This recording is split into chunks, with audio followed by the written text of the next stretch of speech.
Economists initially predicted Trump's new Liberation Day tariffs would slow global trade, but strong U.S. tech sector spending on AI has instead lifted global growth forecasts for 2025.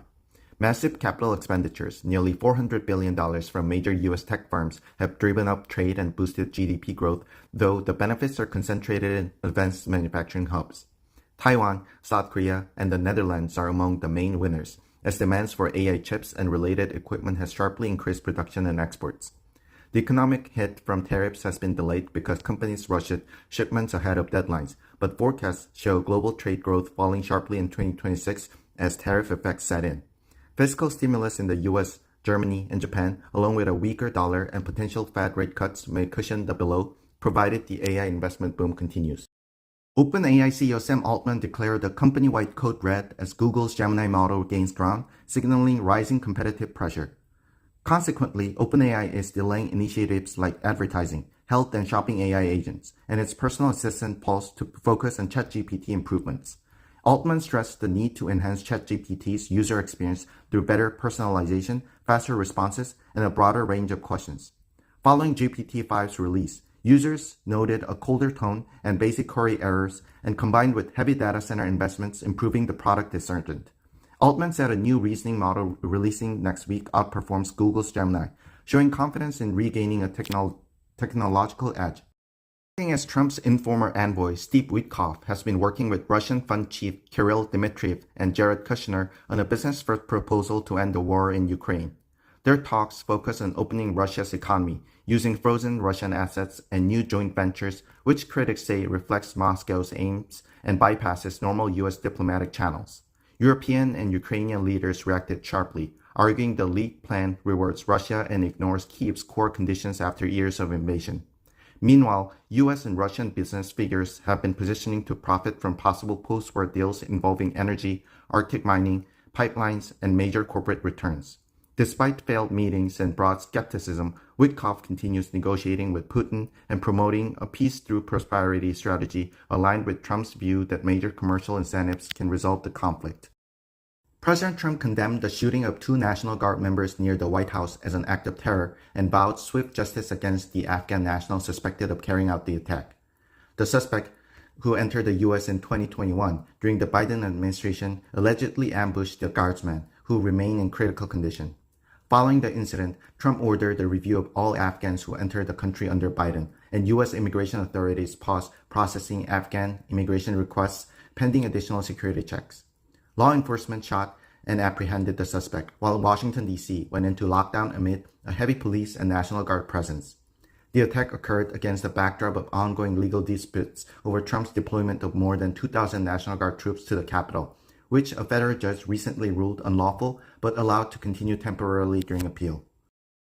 A leaked transcript shows U.S. Special Envoy Steve Witkoff advising senior Russian aide Yuri Ushakov on how to approach President Trump about a Ukraine peace plan, including praising Trump and calling before Zelensky's visit to Washington.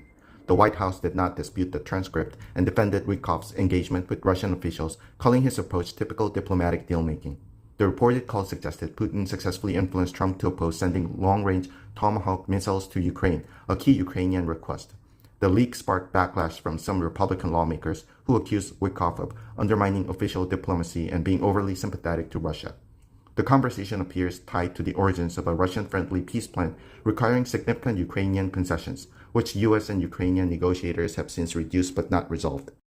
Chinese leader Xi Jinping made a rare move by initiating a phone call with President Trump to press China's position on Taiwan amid rising tensions with Japan. While Xi focused on asserting Taiwan's return as part of the post-war international order, Trump redirected much of the dialogue toward Ukraine peace negotiations.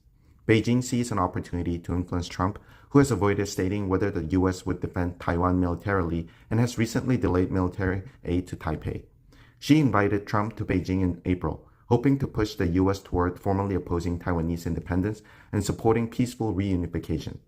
China also aims to position itself as a key player in potential Ukraine peace efforts, even as it continues diplomatic and economic support for Russia. U.S., Ukrainian, and European diplomats are negotiating revisions to a Trump-backed Ukraine peace plan that many argue favored Russia in its original form. Major obstacles include demands that Ukraine surrender parts of the Donbas and accept only vague Western security guarantees against future Russian aggression. The plan would block Ukraine from joining NATO and impose limits on the size of its peacetime military, while placing no such restrictions on Russia. Another unresolved issue is how to use roughly $300 billion in frozen Russian assets, most of which are held in the EU and subject to European legal constraints. While US officials express optimism, Kyiv remains cautious, and any deal satisfying Ukraine's concerns would likely become unacceptable to Moscow. President Trump and New York City Mayor-elect Zohran Mamdani held a surprisingly cordial White House meeting after months of sharp public antagonism.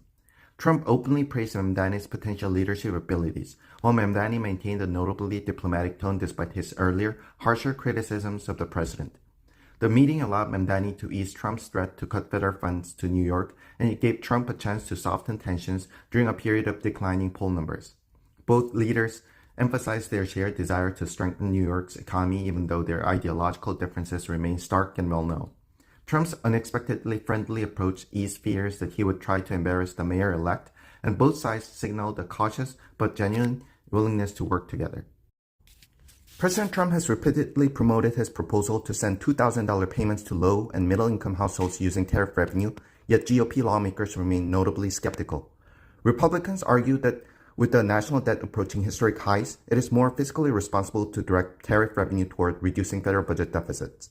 Because previous stimulus payments contributed to higher inflation, many lawmakers worry that issuing new checks now could once again drive up prices and destabilize the economy.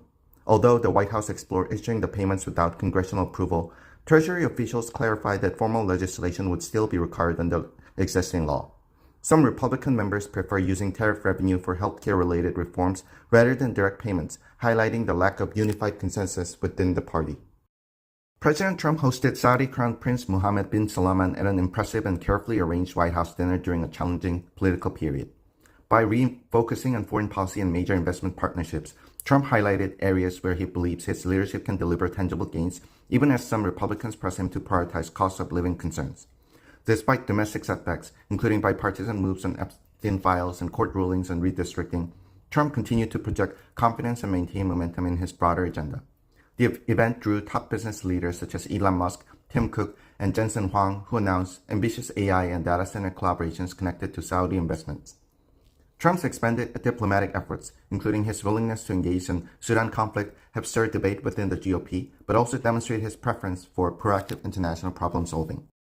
Congress overwhelmingly passed the Epstein Files Transparency Act, requiring the Justice Department to release unclassified records related to Jeffrey Epstein and Ghislaine Maxwell. The bill mandates that documents, including flight logs, memos, communications, and immunity agreements, be made public within 30 days, with victim identifying information redacted. President Trump has said he will sign the bill despite criticizing it as a partisan effort. DOJ could still invoke exemptions for ongoing investigations. Supporters hope the release will include FBI interview memos and other materials that could reveal previously unseen names connected to Epstein's activities. The move follows years of partial disclosures and comes despite DOJ statements that no incriminating client list exists and further releases could harm victim privacy.